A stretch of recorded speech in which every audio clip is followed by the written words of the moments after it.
ബ്രസ്റ്റിൽ നമുക്കൊരു മുഴ ഉണ്ടാകുമ്പം എല്ലാവർക്കും ഒരു സംശയമുണ്ട്, ഇത് ക്യാൻസർ ആണോ ക്യാൻസർ അല്ലേ എന്നുള്ളൊരു സംശയം വരാം. നമ്മൾ ബ്രസ്റ്റിൽ കാണുന്ന വരുന്ന എല്ലാ മുഴയും ക്യാൻസറസ് അല്ല. പക്ഷേ എന്ന് വെച്ചിട്ട് നമ്മൾ അതിനെ തള്ളിക്കളയാൻ പാടില്ല. അപ്പം ഒരു മുഴ ഇപ്പം ബ്രസ്റ്റിലിപ്പം 50%-ലധികം മുഴകൾ നമുക്ക് ക്യാൻസർ അല്ലാത്ത മുഴകളും ഉണ്ട്. അതെങ്ങനെ നമുക്ക് ഐഡൻറ്റിഫൈ ചെയ്യാം? മോസ്റ്റ് കോമൺ ആയിട്ട് നമ്മൾ ബ്രസ്റ്റിൽ വരുന്ന ക്യാൻസർ അല്ലാത്ത മുഴയാണ് ഫൈബ്രോ അഡിനോമ. അത് വളരെ ഒരു യൂഷ്വലി നമ്മൾ കണ്ടുവരുന്ന ഏജ് ഗ്രൂപ്പ് എന്താണെന്ന് വെച്ചാൽ 15 തൊട്ട് 30 വയസ്സ് വരെയുള്ള ആൾക്കാർക്കാണ് കോമൺലി അങ്ങനത്തെ ഒരു മുഴ കാണുക. അതുണ്ടെങ്കിൽ തന്നെ നമ്മൾ തൊട്ട് നോക്കുമ്പോൾ നമ്മളെ കയ്യിൽ നിന്ന് തെന്നി മാറുന്ന പോലത്തെ ഒരു മുഴയായിരിക്കും. എന്നിരുന്നാലും ഇങ്ങനൊരു മുഴ നമ്മൾ കണ്ടാൽ എപ്പോഴും ഒരു ഡോക്ടറെ കാണിച്ചിട്ട് അത് സ്കാൻ ചെയ്ത് നോക്കാം. 45 വയസ്സിൽ താഴെയാണെങ്കിൽ നമ്മൾ അൾട്രാസൗണ്ട് സ്കാനും 45 വയസ്സിൽ മേലെയാണെങ്കിൽ മാമോഗ്രഫി സ്കാനും ആണ് ചെയ്യുക.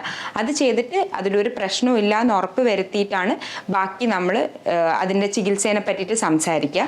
ഇതിൽ നിന്ന് നീര് കുത്തി പരിശോധനക്കും അല്ലെങ്കിൽ ബയോപ്സി എടുത്തിട്ടും നമുക്ക് പരിശോധനയ്ക്ക് അയക്കാൻ പറ്റും. അത് കഴിഞ്ഞിട്ടാണ് നമ്മൾ പറയുക അത് പ്രശ്നമുള്ള മുഴയാണോ പ്രശ്നമില്ലാത്ത മുഴയാണോ.